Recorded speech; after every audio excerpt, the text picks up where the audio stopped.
start it. Takes a couple seconds for everything to synchronize.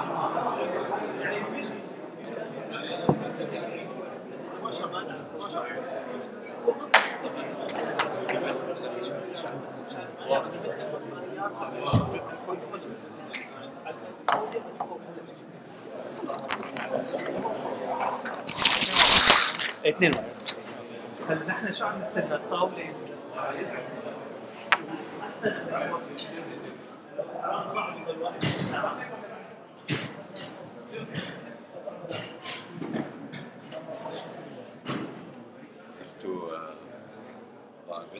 ممتاز ممتاز، الله يجزيكم الخير.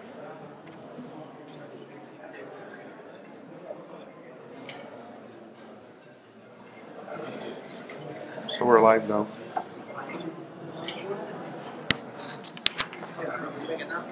I didn't.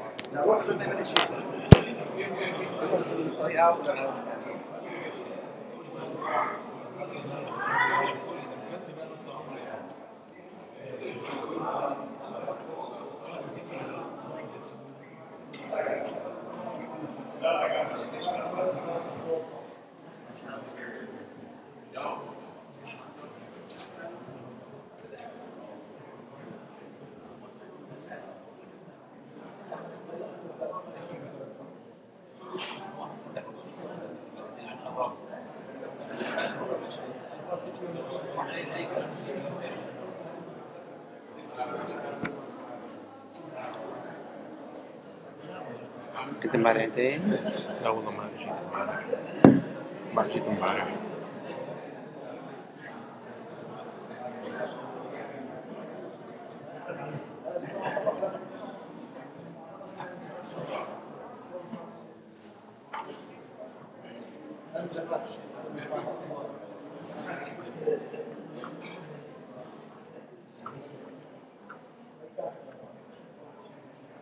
وين المعلم؟ قلت له تعال عندي بالترجمة. قال شو ما بقدر؟ قلت له شو رح تعبنا عليكم، ونحن عندنا على مدرسة ويكند سكول وفول تايم سكول وعربي وتيتشر أبو معاذ. شو هاد؟ أقول لك جمال وين معلم؟ لا بس جمال حمود موجود. This is being streamed. This is being streamed. Everything you're saying. Who is it? I think so. He told you that how to stop it, to start it? Ibrahim, hey, he showed me. The break to stop it. خلاص ماشي.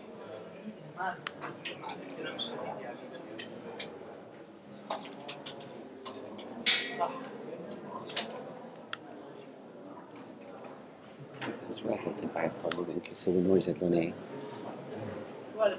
بس نحن لأنه حاطين الشاحن هون عشان ما حدا يتفركش.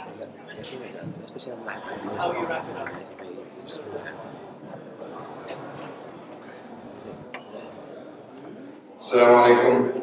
If anybody needs the translation link, please let us know. It's a barcode scanner. So if you guys do need the translation link, there's going to be a live translation broadcast through YouTube. Going to coincide with the slides.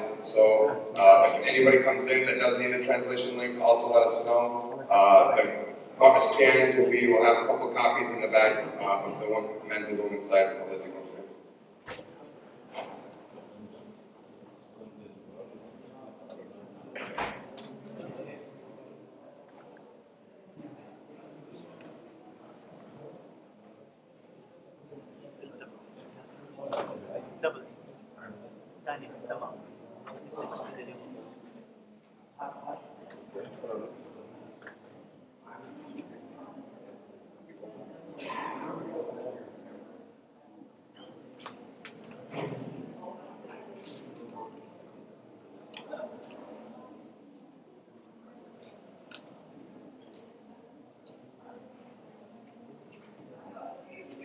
بلشت فين؟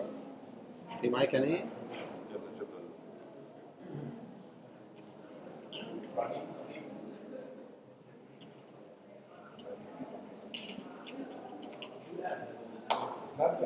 Open your camera.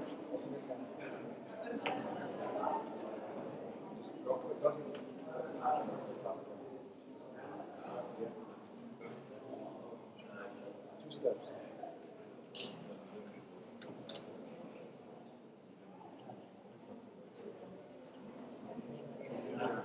Don't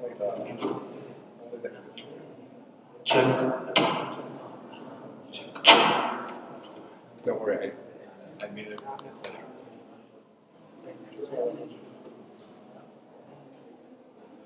Assalamu alaikum. As we promised you, we do have babysitting in the 5th grade room. So please, if you have kids 10 years and younger, they can go to the 5th grade classroom. Jazakumullah khair.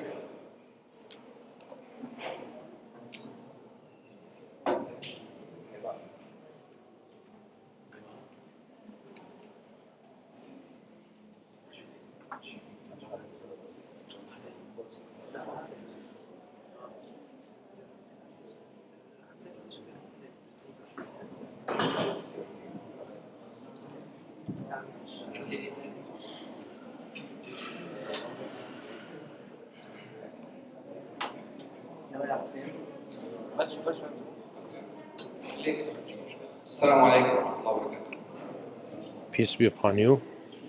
إن الحمد لله نحمده ونستعينه ونستغفره ونستهديه. All praise due to Allah. We ask Him for guidance and we seek refuge in Him from the evil of our deeds. Whomever Allah guides cannot be led astray, and whomever is led astray cannot be guided. Thank you to this blessed gathering, and we ask Allah to place it in our scales. Thank everyone for coming during these difficult times. Khalid ibn al-Walid used to say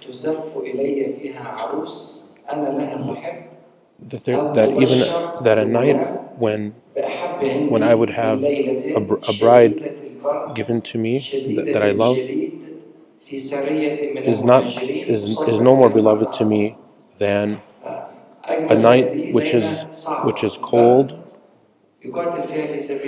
and I can fight in the sake of Allah subhanahu wa ta'ala.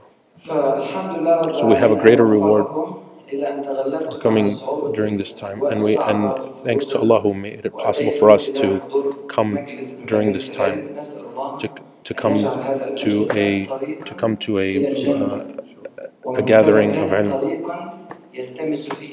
Whomever, Rasulullah sallallahu alaihi wasallam said, whomever follows a path seeking knowledge, Allah will make easy for them a path to Jannah.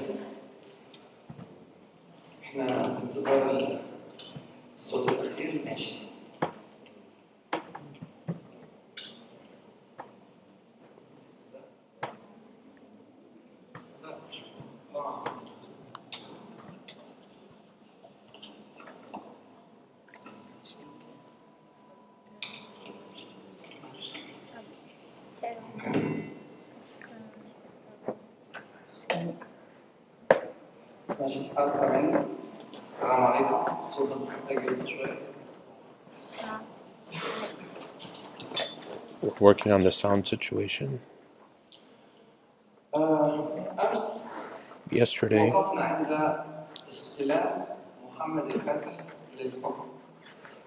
we talked about Muhammad al-Fateh becoming taking power.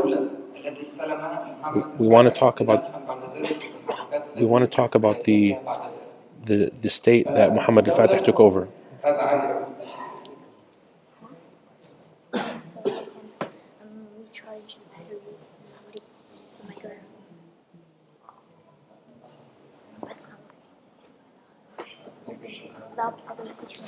Guys, we need it quiet, please.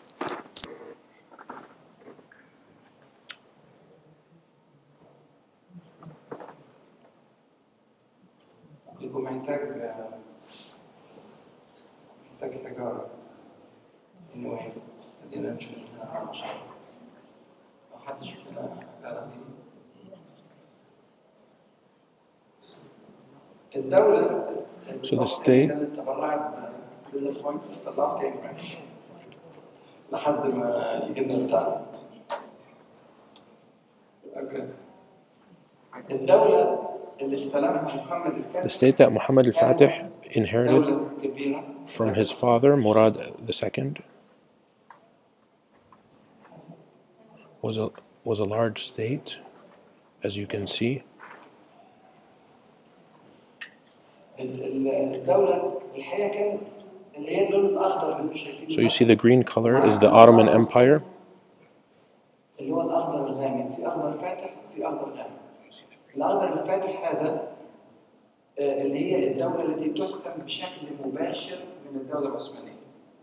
يعني الوالي على هذه المنطقة بيبقى والي عثماني. So the light green is the area that is under the direct control of the Ottoman Sultan.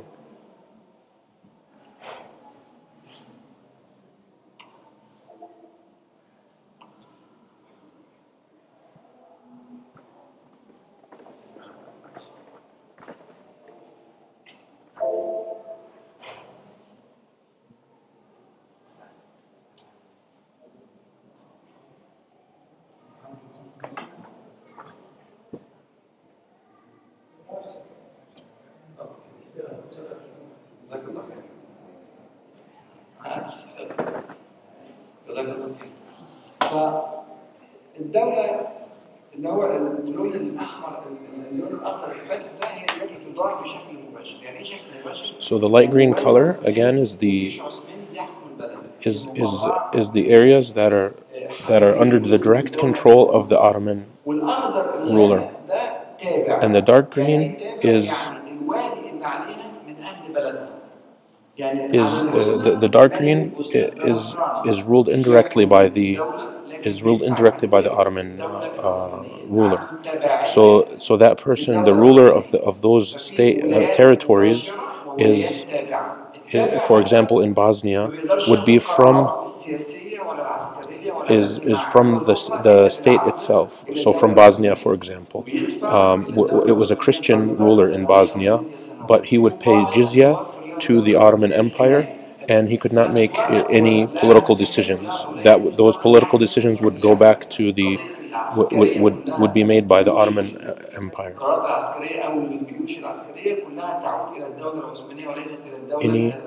Any military decisions are also made by the Ottoman state and not by those territories which were indirectly ruled by the Ottoman state. So Karaman and Isfendiyar, as you can see in the dark green to the right of the center, were Muslim. في حرب الدولة العثمانية، كل مرة الدولة العثمانية بترجعها بشيء إما دبلوماسية إما بالقوة حسب المرحلة الزمنية. في عندي هنا 3 إمارات بيضاء زي ما انتم شايفين. في السابق هذه كانت تبع الدولة العثمانية. There are three, as you can see, Albania, Wallachia. الكتب العربية كانت مكتوبة الإفلاق، كانت الأتراك بيسموها الإفلاق. وفي كمان عندي صربيا. And Serbia.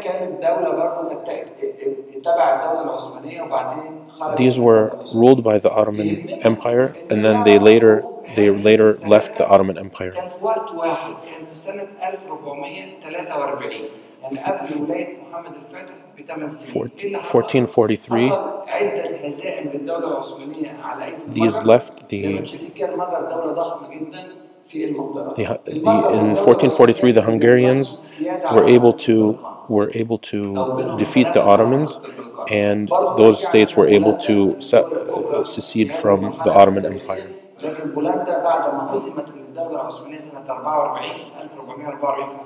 In 1444, Poland was defeated by the Ottoman Empire, and it was isolated from the rest of the area.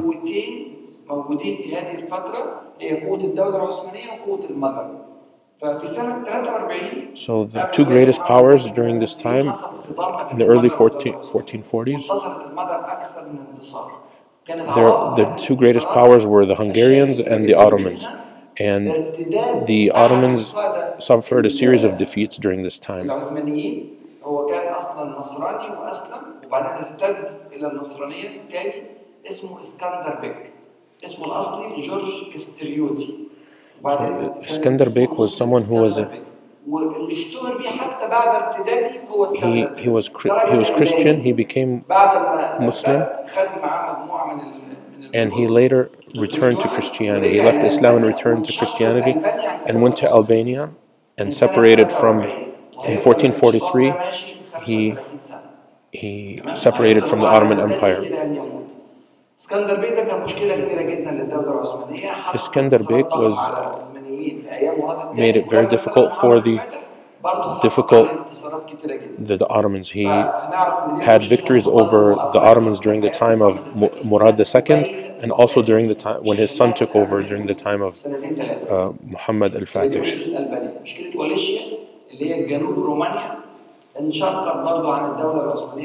Also, Wallachia separated from, which is, as you can see in yellow, it's south of Romania. It also separated from the Ottoman Empire. After the defeats of 1443, the Ottoman Empire had to negotiate with the Hungarians.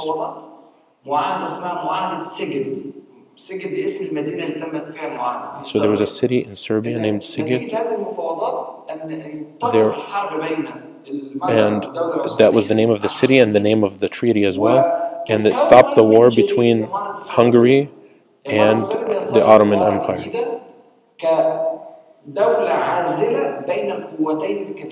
So the war stopped, and Serbia Serbia became a buffer state between Hungary and the Ottomans.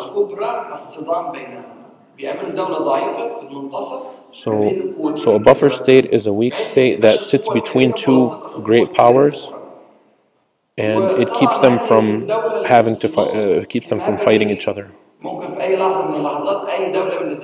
And these buffer states are weak, and at any moment someone could invade them.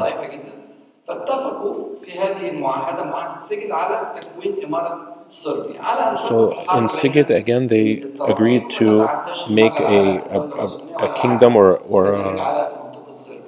state in Serbia. So this is the state when Muhammad Al-Fateh took over. He took over a powerful army. So there were these cold fronts where there was no fighting going on in Hungary, Venice, Bosnia, Herzegovina, and Greece. And at the time, also when he took over, Constantinople was going to submit to the Ottomans. Before Muhammad al-Fatih took over, Constantinople or Byzantium was in its final stages, and it was 3 divisions. Byzantium was 3 divisions. The city of Constantinople, it was named after Constantine.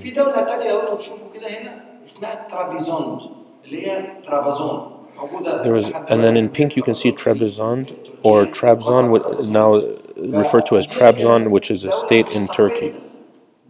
Was a Byzantine state. It was independent, but it was part of the Byzantine Empire.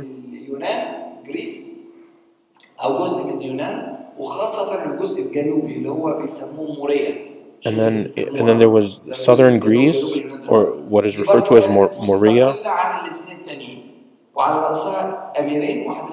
It was also Byzantine.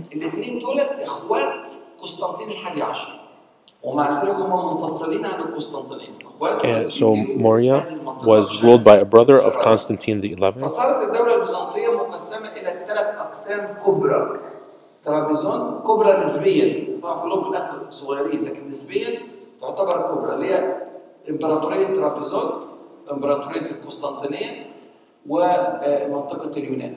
في غير كده في جزئين صغيرين قوي للدوله البيزنطيه، واحد اسمه تيودورو في المنطقه ديت اسمها مملكه تيودورو، على راسها ملكه من اصول بيزنطيه لكن ضعيفه للغايه. Above the Black Sea, there were weak kingdoms, بقايا من الدولة البيزنطية. And you see the purple to the west of Greece كان was لاتيني also بندقي. remnants of سياق the الشعب Byzantine بيزنطي Empire. للملك بندقي. دي الخمس نقاط الرئيسية للمملكة أو الإمبراطورية البيزنطية اللي تبقت في زمن محمد الفاتح. 3 منهم كبار نسبيا و2 صغيرين زي ما انتم شايفين. So there were 3 large powers remaining from the Byzantine Empire, and there were 2 minor states. شروط معينة هنتكلم عليها بعد شوية إنها مهمة بالنسبة لنا في موضوع فتح القسطنطينية.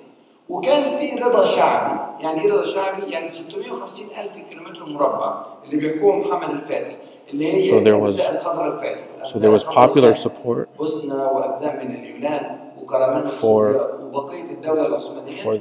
for the Muhammad. There was popular support for Muhammad al-Fateh, and he ruled 440,000 square kilometers. مراد التاني بشكل كبير جدا. طبعا الجزء الأخضر الفاتح ده لو أنتم تعرفوا تقسيمات الدول في هذه المنطقة. So as you see the light green. الغربي ده موجود في تركيا دلوقتي.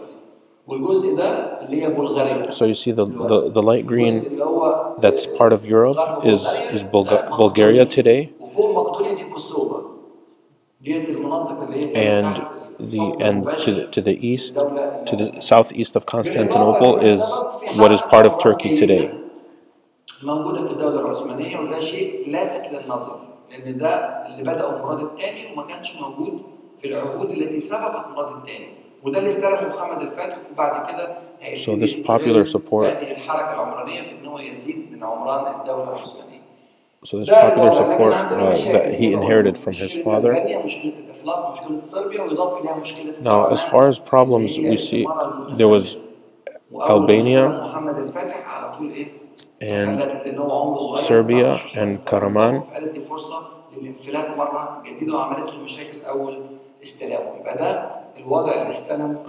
Karaman wanted to split away or rebelled against the rule of Muhammad al-Fatih.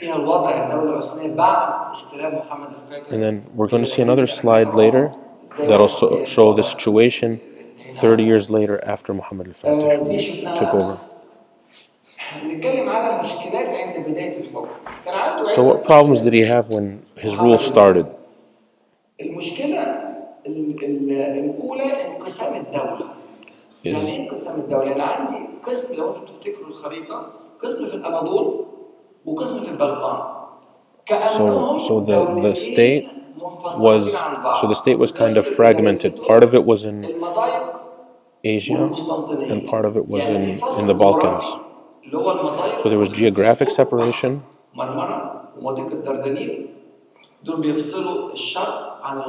So you have the Bosphorus and the Dardanelles Straits separating the east from the west, and Constantinople is right in the middle.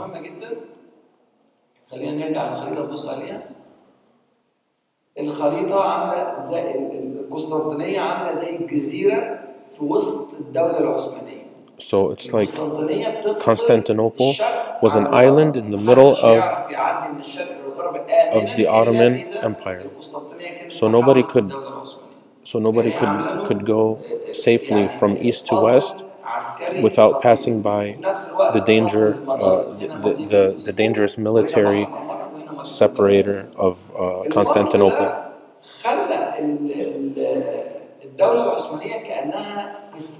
So it made the Ottoman Empire be like its 2 parts.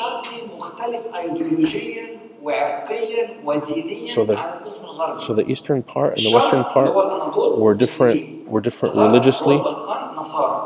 religiously and culturally. In the east it was Turks who were Muslim, and there were Bulgarians and Serbs and Macedonians. They were mostly Christian.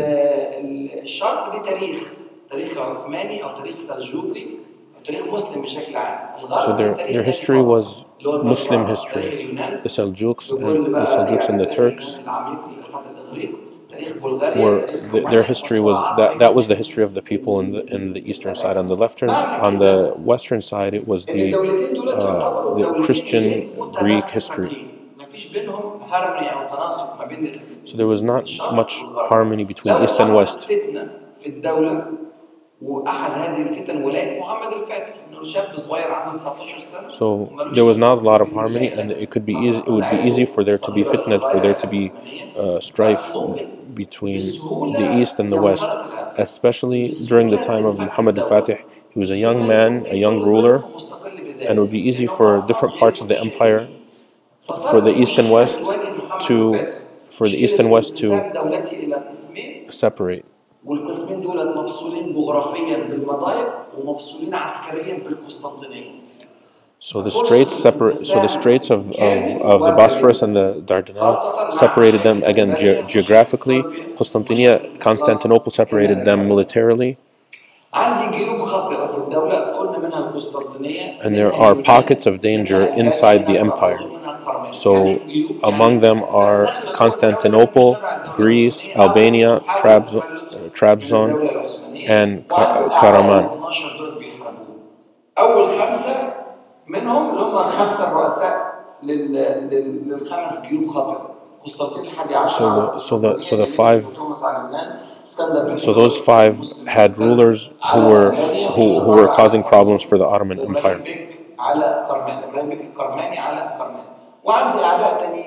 There are other enemies. Again, Hungary, Venice, Genoa, the Knights of St. Thomas, Serbia, and Western Europe. And they were there was a feeling that they would ally to come together to fight Muhammad al-Fatih. So one of the things that made Muhammad al-Fatih distinct was he had fiqh al-awlawiyat, or knowledge of the priorities. He knew that he had 12 enemies, 12 potential enemies. So he had to pick his battles, and he couldn't fight everyone at once. So he was a young man, but he had a deep vision. So he knew that the biggest problem was Constantinople. He knew that if he could solve the problem of Constantinople, then the problems that were beyond it could be solved. So he needed to get rid of the entity that was splitting his empire. And Constantinople was the most important city for Orthodox Christianity. So it was the most important city, that their patriarch there was the leader of all Orthodox, and he knew that if he could conquer Constantinople, it would reduce the zeal of the Orthodox world to fight him and to fight the Muslims. And this would be a sign for Western Europe that would be a sign for Western Europe that he was in control of the situation. It was considered a city that could not be conquered, and the Muslims tried many times to conquer it, and they were not able to. So his vision was, he had a deep vision. He understood the importance of conquering Constantinople.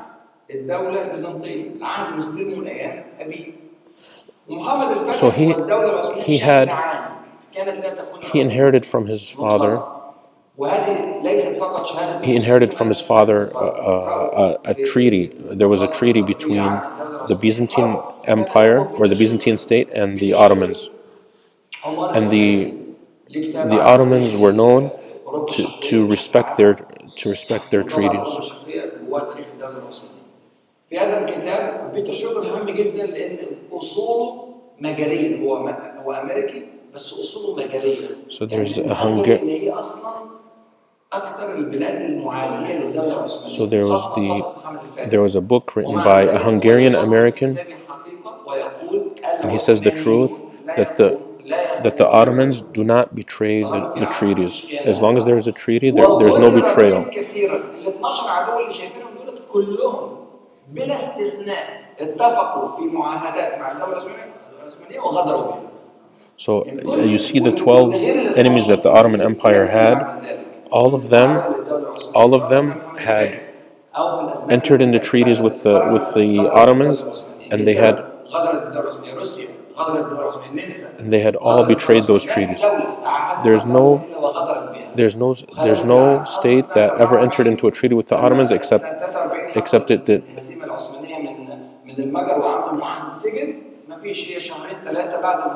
And they betrayed them. So the Treaty of Sighet that we talked about in 1443 between Hungary, it said 10 years of no war. Within 2 months they had betrayed the Muslims.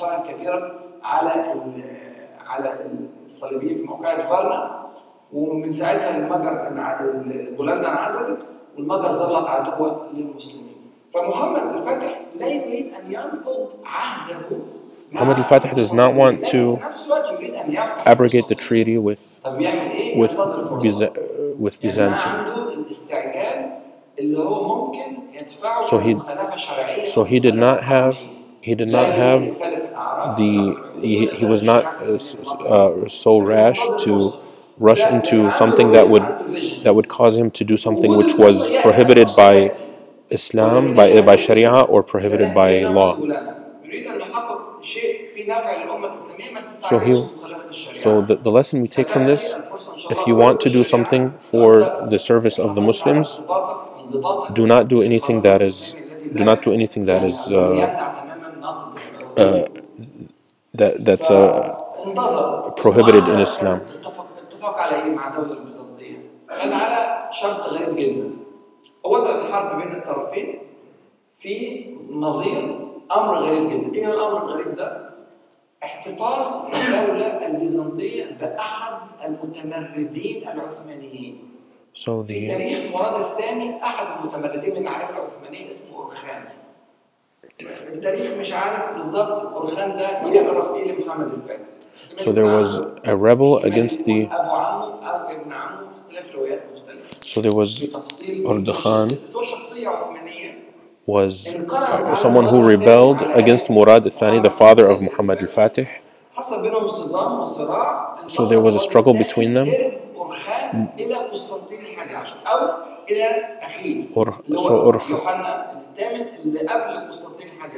So Orkhan lost the struggle and he ran away and he went to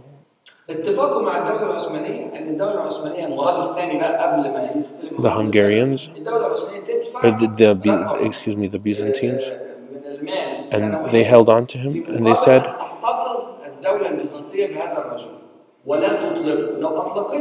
so the deal they made with the Ottomans was that he would not be released. In exchange, the Ottoman Empire would have to pay money every year in order for them to keep him under their control.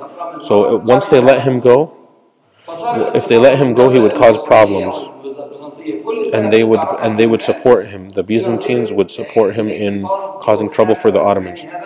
في الدولة البيزنطية. أورخان هذا على قبول مع الدولة البيزنطية، ما عندوش مشكلة إن هو ينقلب على الدولة العثمانية بمساعدة البيزنطيين وياخد له. So Orkhan had no problem rebelling against the Ottomans to go to fight against the Ottomans and receive support from the Byzantines. So that the deal was that the Ottomans would pay money every year in order to keep him under the custody of the Byzantines, and so a deal between the Byzantines and the deal between the Byzantines and Murad was not a personal deal; it was a deal between two states. So Muslims, here we have a rule that Muslims they have to honor their covenants.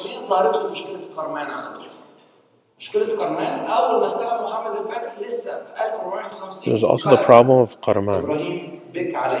Ibrahim Bek wanted independence from the Ottomans, and he prepared an army to fight them.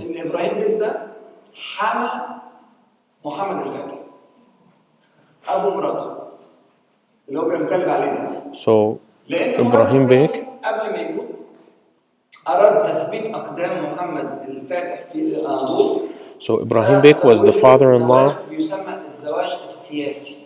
So his father-in-law was Ibrahim Bek. تقوية العلاقات بين الكيانين So his father had him marry. His father had him enter into a political marriage.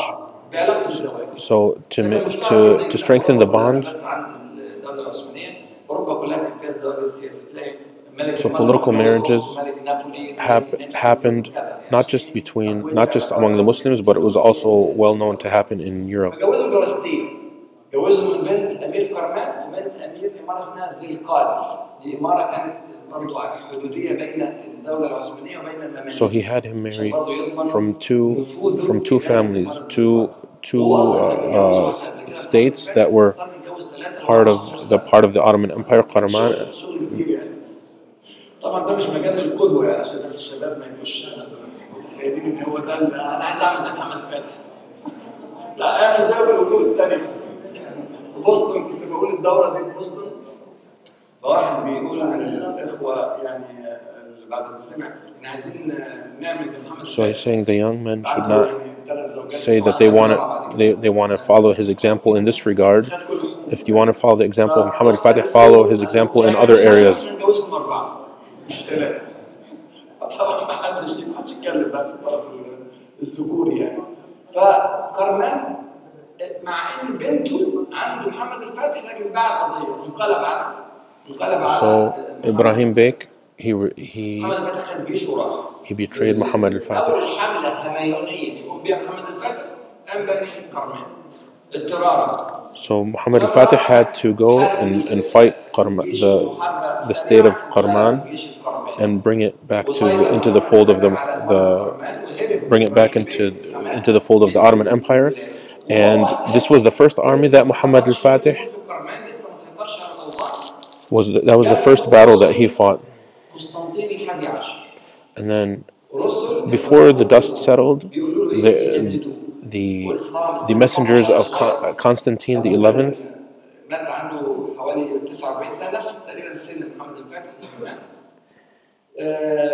and they were threatening him.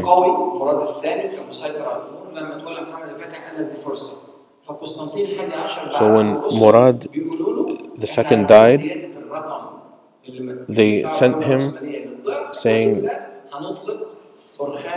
so they sent him a letter saying, we want you to increase the number that you pay so that we continue to have custody over Orkhan.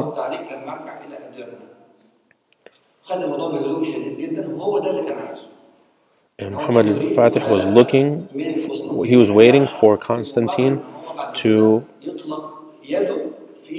betray the covenant so that he would have the ability to leave this treaty and conquer Constantinople.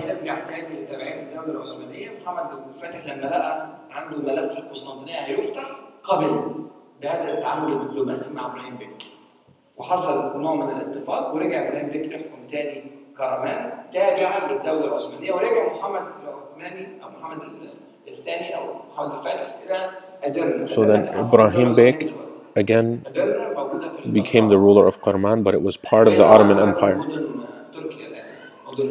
And Muhammad al-Fatih returned to Edirna.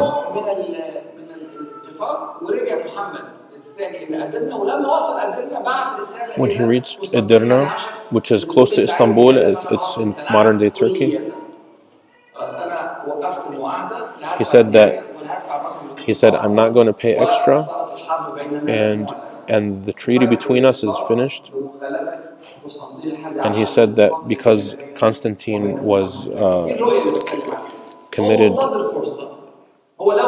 committed a crime or transgressed against the treaty, كان فتح الباب للمجال الدبلوماسي وجايز كان مصحف النيجوشيشن بتاعه لمنتصف الطريق، جايز كان اقنع قسطنطين الحادي عشر بثبات الرقم المدفوع او بتقليل الرقم المدفوع او بزيادته لو عنده هو رؤيه لتجنب الحرب، لكن اللي عنده رؤيه so his vision was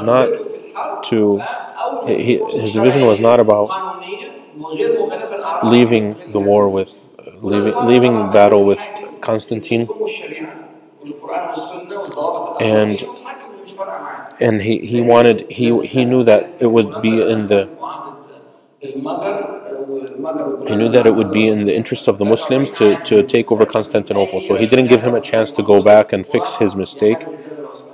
لما لقى الدولة في حالة من حالات الضعف. لكن احنا عندنا ضوابط الحمد لله بتحكم. So we see again in history, the Hungarians, the Polish, they all betrayed the Ottomans. But the Muslims do not betray their treaties unless it was always the other side that would betray the covenants.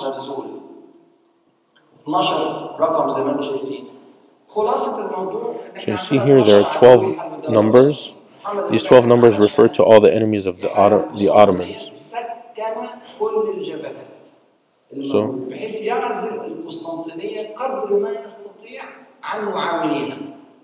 So Muhammad al-Fateh, he calmed all of the fronts, all of the fronts and all the enmity with all 12 of those that we mentioned. So, and he isolated Constantinople.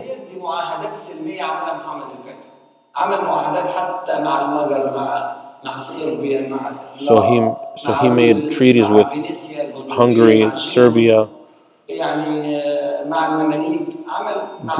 Greece, Venice. طبعا دول هو عارف ان هذه المعاهدات ممكن في اي لحظه تتفك ويغدر بيه بس بيبذل على قد ما يقدر جهد. وعمل عزل عسكري. He knew that these could be violated at any time. عند اليونان ما عرفش يعمل معاهده، حط جيش يمنع هجوم اي جيش من اليونان الى القسطنطينيه. So he isolated all the people, all the parties that could potentially help Constantinople. And in the case of Greece, he wasn't able to make a peace treaty, so what he did is he placed an army that would prevent the advance of a Greek army towards Constantinople.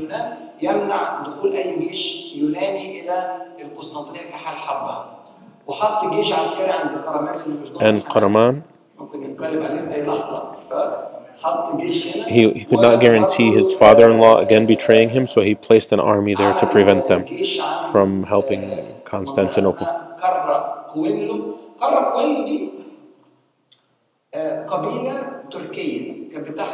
Karakuinu was a Turkish tribe which ruled over Azerbaijan,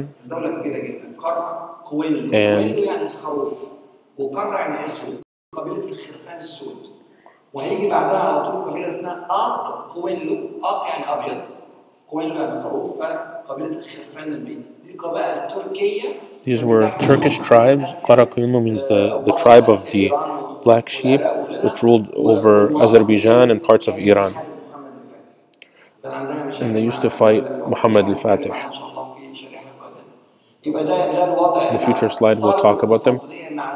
So the situation was that Constantinople was relatively isolated. They were able to do some diplomacy, but again they were relatively isolated.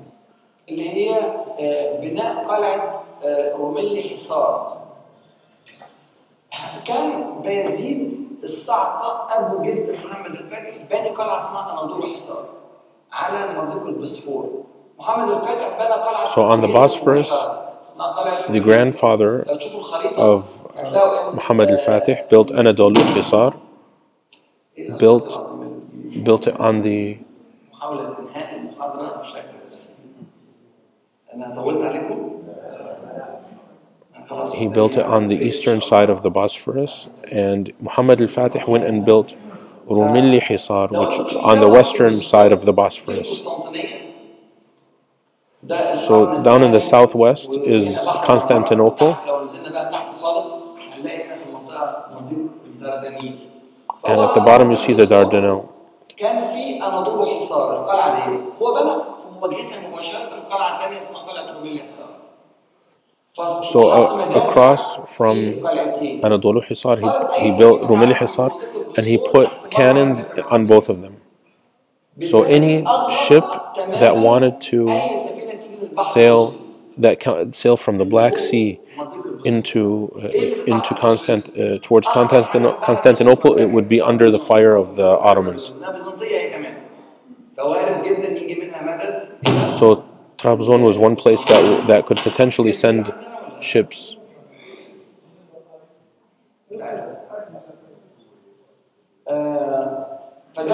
دي اول حاجه. لما بنى روميل الحصار عرف على طول قسطنطين الحادي عشر ان خطوات غزو القسطنطينيه صارت قريبه جدا.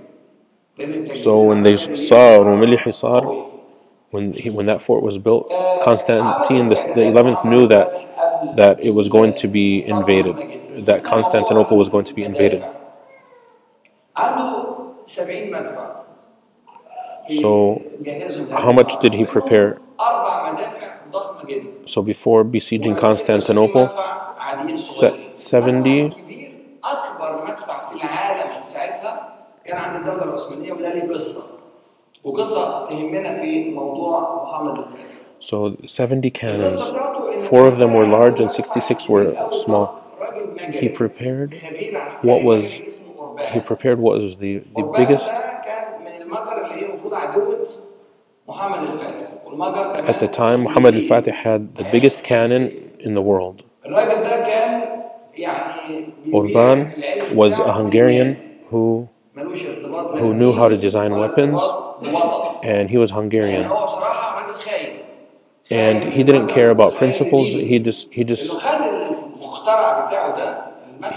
prepared a cannon, and he went to Constantine, and he offered.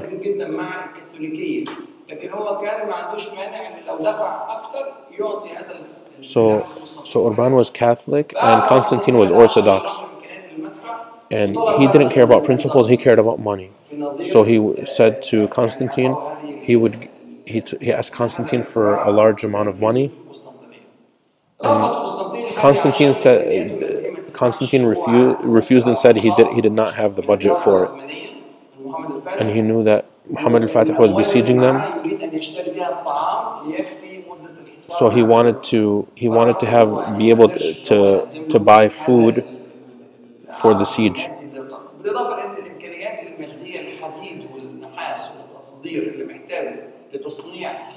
Plus he needed the copper and iron needed to build this cannon.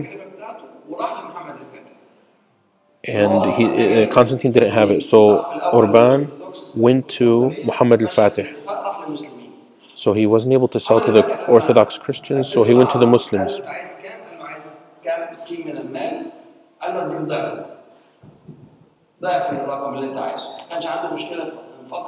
Muhammad al-Fatih said, how much do you want? And then when he gave him double. So he had no problem spending money on scientific advancement.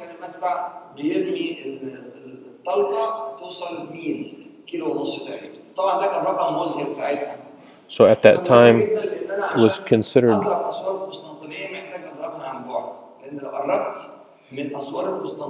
So he knew that.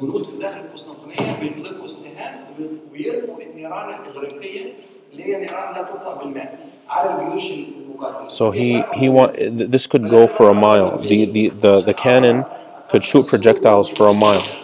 So they would be able to strike the walls of Constantinople from far away without giving the army in Constantinople the ability to shoot burning arrows.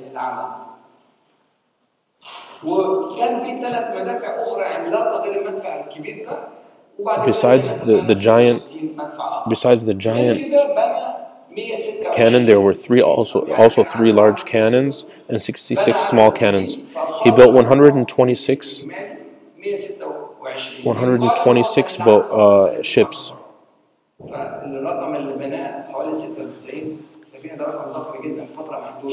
And he only had about 30 ships, and he raised that number to 126 in a very small period of time. He built over 90 ships in a small period of time.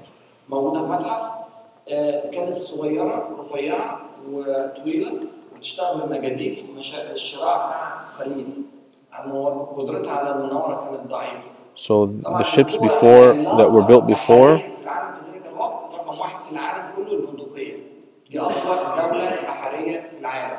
So the ships that they had. كان في قوة جيمون قويه جدا برضه were not able to maneuver properly due to the design of their sails.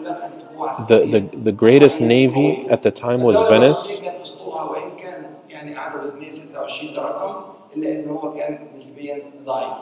but this was not considered a strong number. اشتركوا في حصار القسطنطينيه في تحليلنا يعني بعد مقارنه المصادر من حوالي 100. So how many troops? It was the sources say between 100,000 and 115,000 troops. نعتقد ان الارقام دي كانت مبالغه فيها جدا، هو الرقم تقريبا الصحيح ما بين 100,000 و150,000 بصوره رجل من الانكشاريه في القرن السادس عشر. الصوره دي مرسومه في القرن السادس عشر بعد محمد الفاتح بحوالي 40-50 So this drawing was after Muhammad al-Fatih by about 150 years. لحد القسطنطينية ديت 200 كيلو متر. So from Edirne to Constantinople تمهيد الطريق ليه؟ لأن نقل المدفع was about 200 kilometers. 60 طور يشدوه.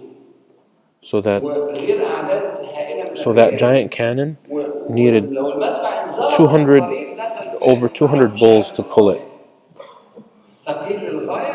So it was extremely heavy. So they had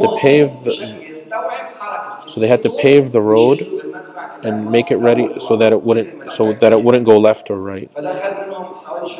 So it took them 2-3 months just paving the road so that they could make the trip from Edirne to Constantinople.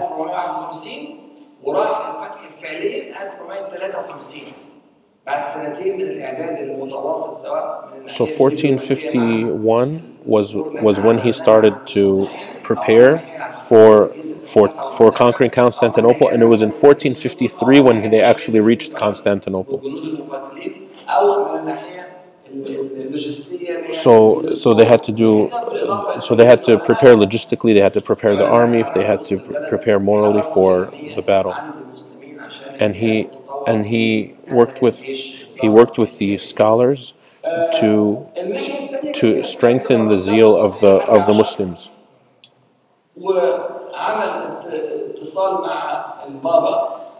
So Constantine the 11th, he reached out to the Pope Nicholas V.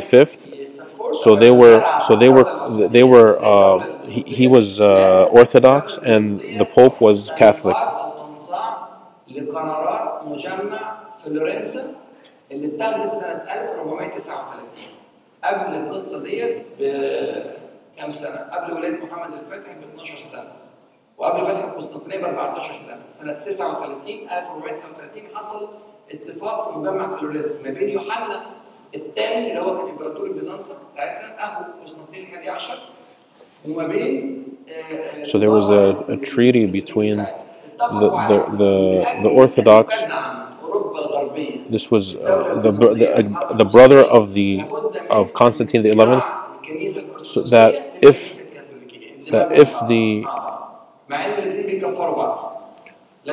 the Catholic Church was going to support Constantinople against the Muslims, then Constantine would have to be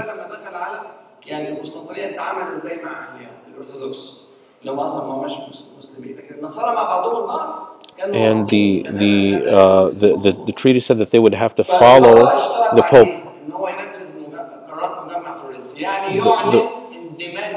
The summit at Florence was where this deal was made, and the Pope wanted him to change the religion of all of the people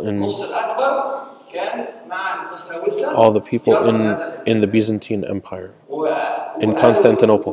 So he changed from Orthodox to Catholic. So they used to consider each other kuffar. The Catholics would consider the Orthodox kuffar and vice versa. So he changed the.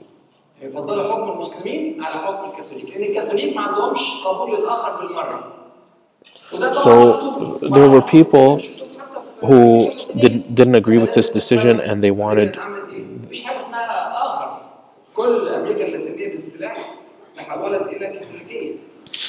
So they were unhappy, and there were even people who said they would rather be Muslim. They would rather have Muslim rule than Catholic rule, and the Catholics. And the Catholics, on the other hand, when they took over Spain, they did not tolerate the presence of Muslims and Jews.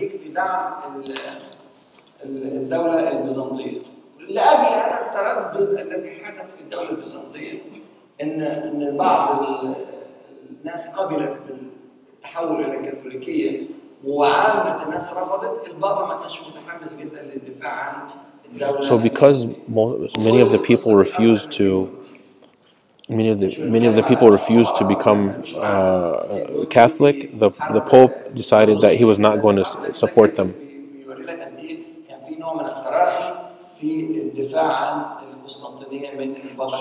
So the Pope was not enthusiastic about helping Constantinople.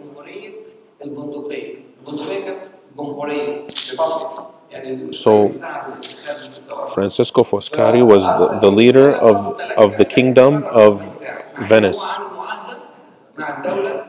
So there was a separate republic. So he had a peace treaty with the Ottomans, but he agreed to abrogate the treaty. And Giovanni Giustiniani was the leader of Genoa.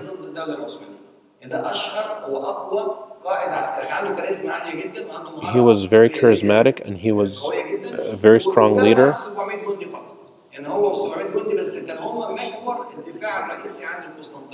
So he brought 700 troops, although their number was small, from Genoa.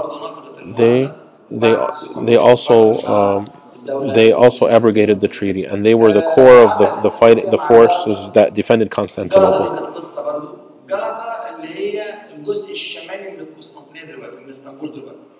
And there's also Galata. As you see the tower, this is in the the northern part of Constantinople, above the Golden Horn.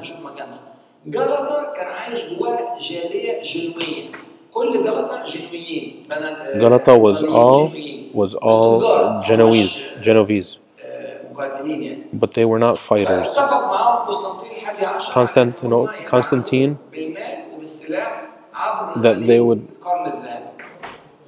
that they help him with money and weapons via the Golden Horn.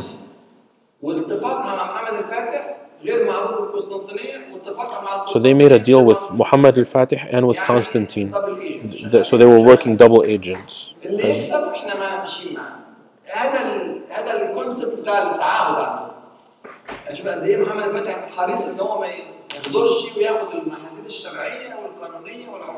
So you see how Muhammad al-Fatih was very careful about not committing any violations against Sharia. But they didn't care. So they made deals with both sides.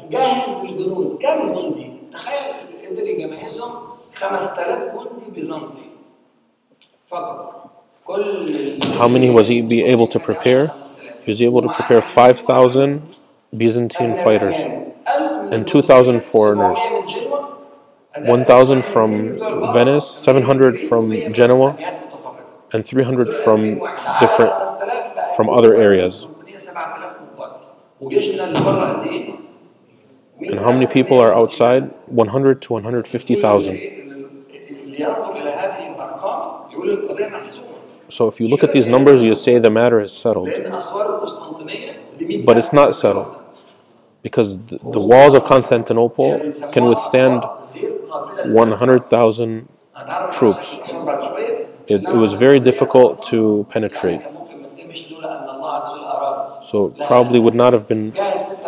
You could say it can't be penetrated, but because Allah willed it. He had 26 ships and 18 ships bringing food from Crete, Chios, and Moria.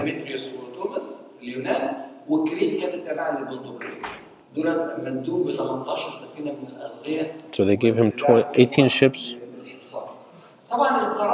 with food and weapons.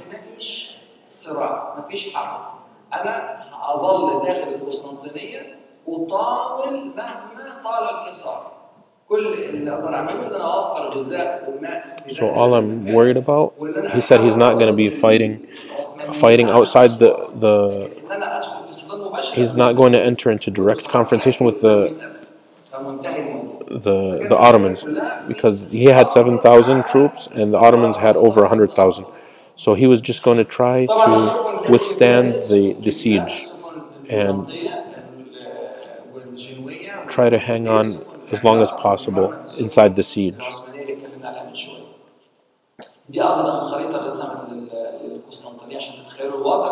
So this is one of the oldest. This is the oldest map of Constantinople.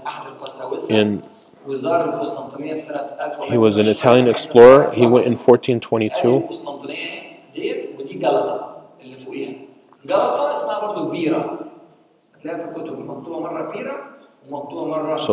So in the south south of the Golden Horn is Constantinople, and north of it is Galata.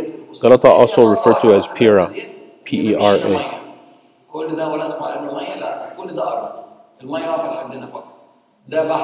So to the west is not water, but it's actually land. But to the southeast and the east is water, and then the Golden Horn between Constantinople and Galata.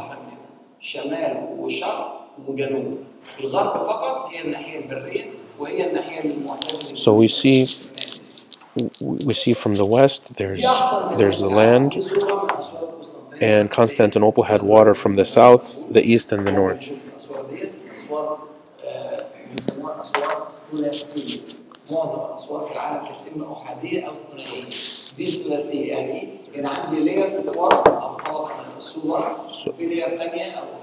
So this was the most heavily fortified. This is the most heavily fortified major city in the world.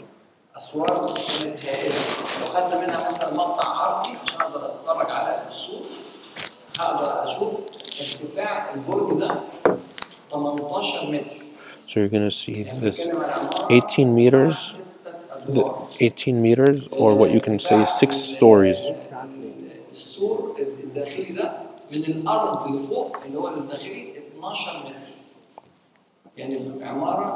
So the tower is 18 meters, and then the front fort is 12 meters.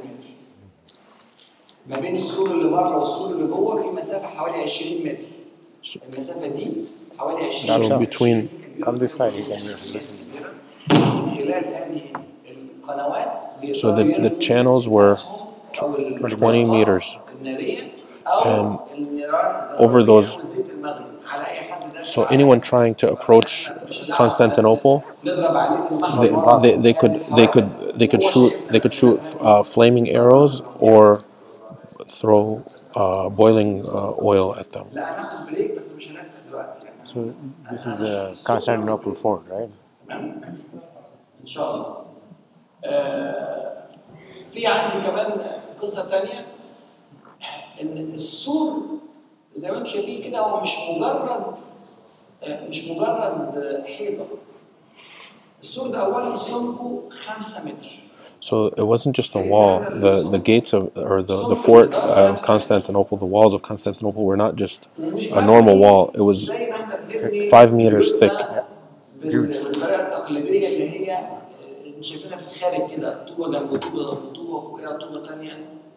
So it's not like a traditional house of bricks next to each other. The actual shell inside it is all rocks in a random pattern, all networked together in a random pattern.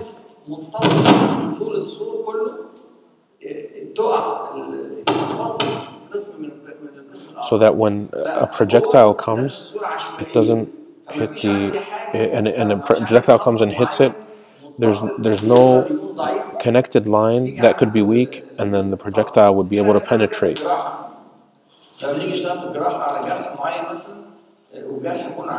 So he's talking about when they're doing surgery,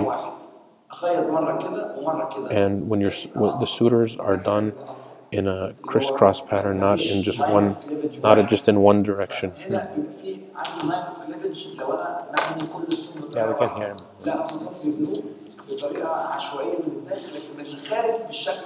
So it looks orderly from the outside, but on the inside is very in a random pattern, so it would be able to withstand earthquakes and projectiles. So there are books written about the walls of Constantinople. So there was also a water canal, again 20 meters, and 20 meters wide and 10 meters deep. So three stories under the ground level and filled with water. So you would have to build a bridge in order for cannons to be able to cross.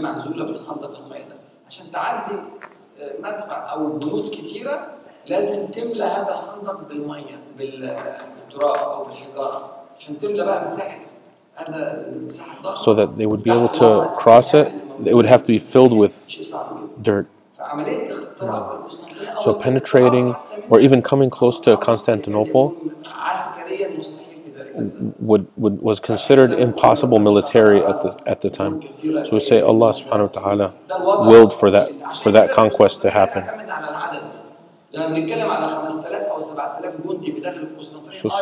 So there were 7,000 troops inside Constantinople, but they were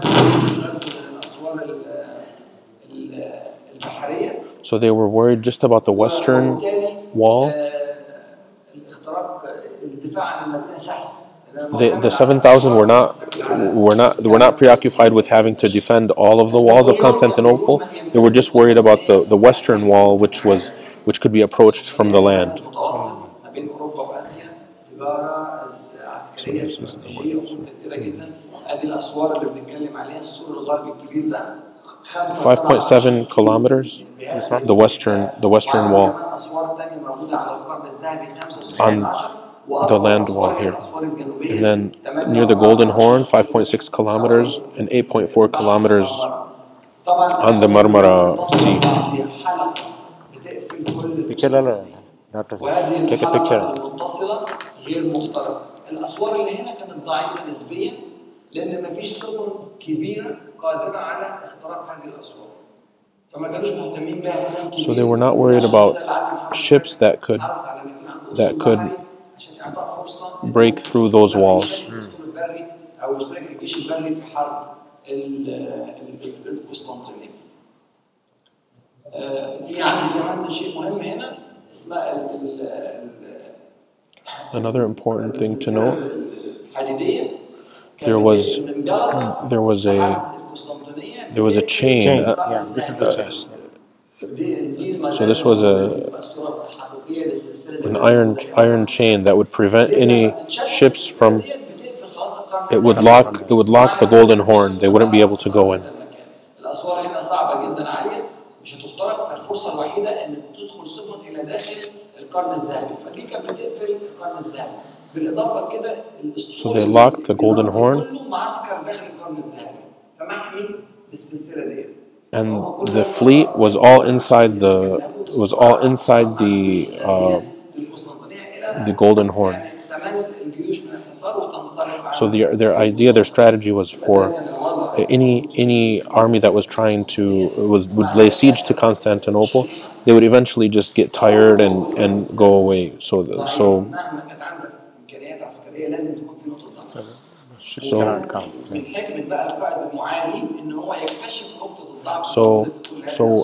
every البوابه دي ما زالت موجوده دلوقتي لو انتم شايفين كده البوابه دي موجوده في المنطقه اللي هي الى جوار الخط الازرق الطويل ده. So you see, so Muhammad Alfateh looked for a weak point inside in the fort, and that was in the gate of Saint Romanus.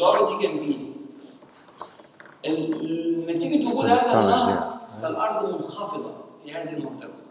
So the earth was low in that area. الأماكن اللي خارج القسطنطينية عالية، فالجيوش بتقف على منطقة عالية بتبقى مشرفة على القسطنطينية، ما هياش فيها زي بقية الأماكن في السوق، فبيعطي قدرة أكبر على So the earth was low, and so the people who approached from that area, they had the high ground, and they would be able to launch projectiles from the higher ground into Constantinople. The other thing, that the canal, the trench that was around it, was 2 or 3 meters instead of 10 meters.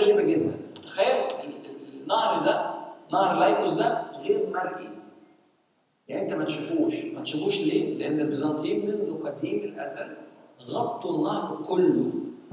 So there's a river that was completely covered. They completely covered this river. So this is a river that's underwater.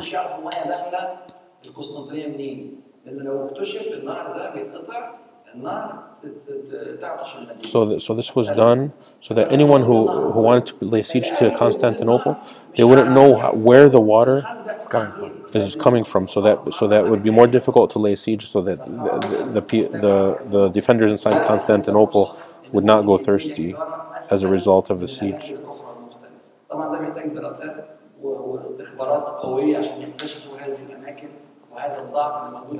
So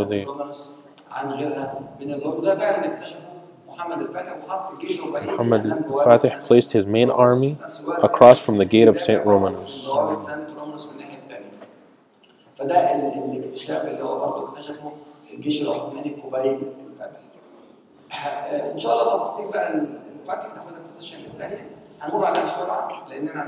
So there are more details that we're going to talk about during the second session.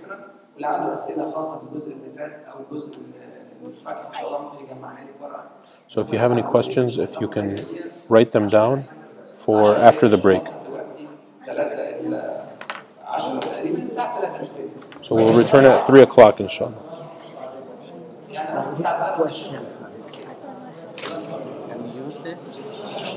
What is that? Scan? I think that goes for the translation. If you want to hear the translation, you scan it and it takes you directly to the YouTube stream. I have a question to write down for you. Okay. Paper? I don't have anything, no. Get it from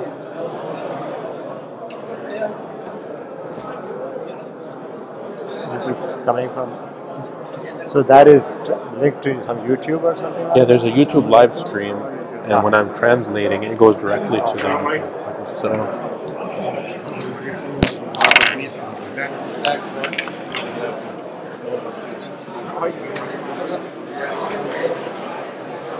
Jazakallah khair.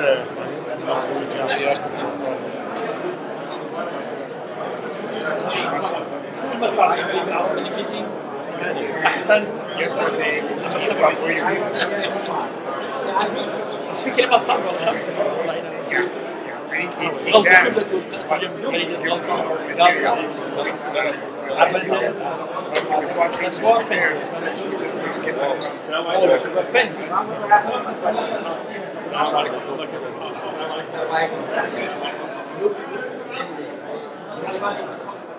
when he's talking about the silent chain.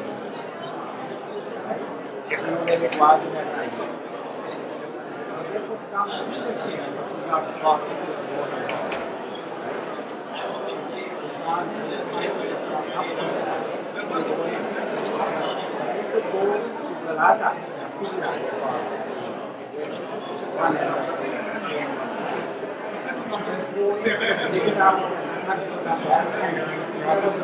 I don't know. Probably defense. Defending.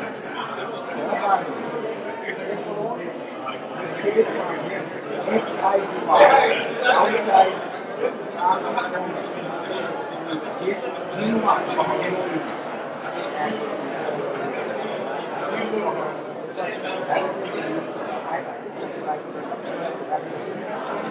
have seen the chain, but I don't know the details. That's a good question. Good technical question. Maybe after. Can I use one of these papers? I think I can.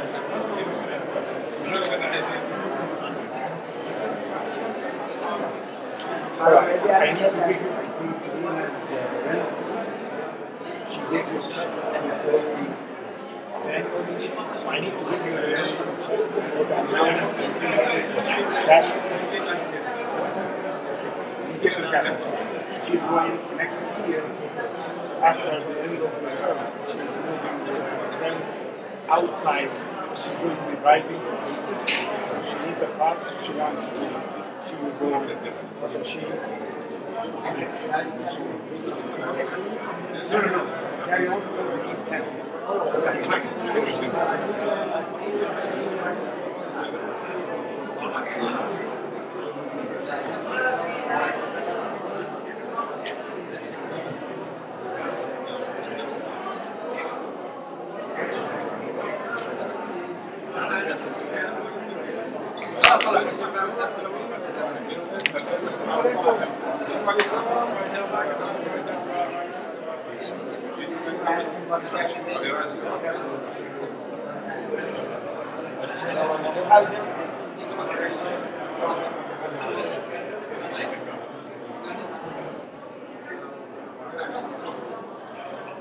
Kayla Parcho, do that in my house. It's a good line. It's a good